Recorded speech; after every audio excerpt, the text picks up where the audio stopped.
Welcome to another episode of the Food and Finance series. My name is Blessing Aina-Samuel and I am your financial bestie, and that's on period. Do you have a provision store? Do you have a product-based business? Generally, are you into business? If yes, come, this episode is for you. And on this episode, we are going to be discussing on how to financially close the year 2025 for your business and prepare for the 2026 financial year. Before we continue, please like, share and subscribe to this channel if you've not. Now let's get into the topic for today. Today we are going to be discussing how to financially close the year 2025 as a product-based business owner and prepare for 2026. Now let me say this, most product-based businesses do not struggle because sales are low. Most struggle because financial planning is weak. And as we go into 2026, entrepreneurs, the goal is simple. We are going into 2026 without stress. We are going into 2026 without audit fears, without tax panic, without stock loss and cash disturbance. We are going with clarity. That's the goal for 2026 years. And so to financially close your business in the year 2025, entrepreneurs, please close your 2025 books. Yes, you do not want to cook a meal and not wash your pots. You do not want to cook a meal and not wash your utensils. Everything needs to be clean before you start cooking. The same way, you do not want to start 2026 without closing year 2025. And how do you close your books for year 2025? Very simple. I'll mention very easy step to close your books for year 2025. First of all, in closing your books for year 2025, you need to ensure that all sales and expenses for year 2025 has been recorded financially. Please note it, financially. If you did not record it financially, it means it did not happen. And where your records are not correct, they could lead to you declaring fake profits for your businesses. Yes.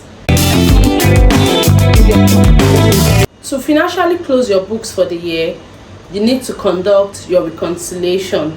Yes, cash reconciliation, stock reconciliation, asset reconciliation, and most importantly, bank reconciliation must be done. Every transaction on your bank must match with what you have in your own records. Reconciliation helps to detect error. It's a pointer to a lot of things. So please try and do your reconciliation before you close for the year 2025. I'm stressing this because you'll be surprised at how many of us that have businesses without proper reconciliation. And reconciliation is very, very important. Some businesses even require doing their reconciliation every day, some every week, some twice in a month, and for very small businesses on a monthly basis is fine. So please, entrepreneurs, try and close your books by doing reconciliation before the end of the year. Entrepreneurs, after reconciliation, then you need to determine who you owe as a business and who is owing your business. That is your debtors and your creditors. Knowing your true credit standing will help you to, there won't be distorted records. You're sure that this is the person you owe. This is your opening balances as to debtors and creditors at the beginning of the year, and helps you to even pursue those debts that may turn out to be irrecoverable or bad debts, because probably the person who has collected these products do not know that they have your product in their store. So you need to send them reminders, let them know that yes, you are aware that certain products are out, it is with them, and they are yet to make payment for it. So credit sales must be determined. Suppliers that have supplied you products that you're yet to pay, you need to carry over the balances of your debtors and creditors into the new year.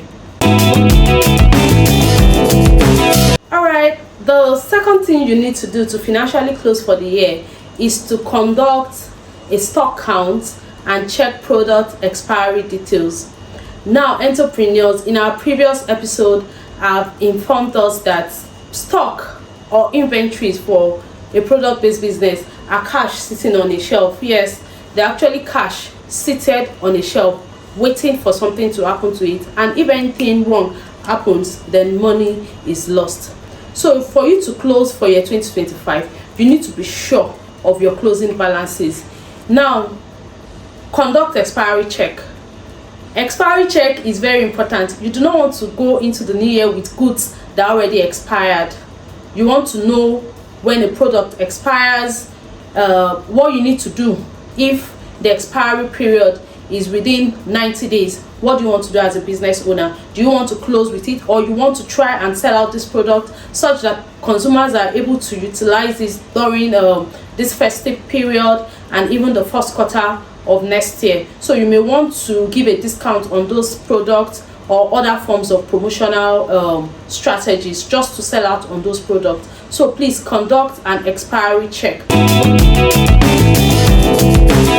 Finally, evaluate damaged goods. Damaged goods would have, done a number on your financial records. So please determine what to do with goods that are damaged. Just write it off your books in accordance with your policies. Write them off your books. Treat them as bad debts. Please treat them as bad debts, and identify them as losses and take it off from your books and move on. Now, number 3, to financially close for the year 2025, entrepreneurs, prepare for audit. Even if you are not being audited, prepare for audit. It's like when you prepare a meal and then you serve the meal with all confidence, knowing fully well that with the process of preparing the meal, you tested for salt, you know that the right ingredients and everything was infused into the meal. You are very confident of that meal, and that's why you are serving it. That's what audit readiness does to you. Audit readiness is not supposed to start when an external auditor comes calling. It's not supposed to start when FRS or the State Inland Revenue is at your door. You need to prepare for it and ensure that you're audit ready for year 2025. Either it's an internal audit or external audit, please ensure audit readiness before you close for the year 2025. Now, you may want to ask that, as a business, how do I stay audit ready?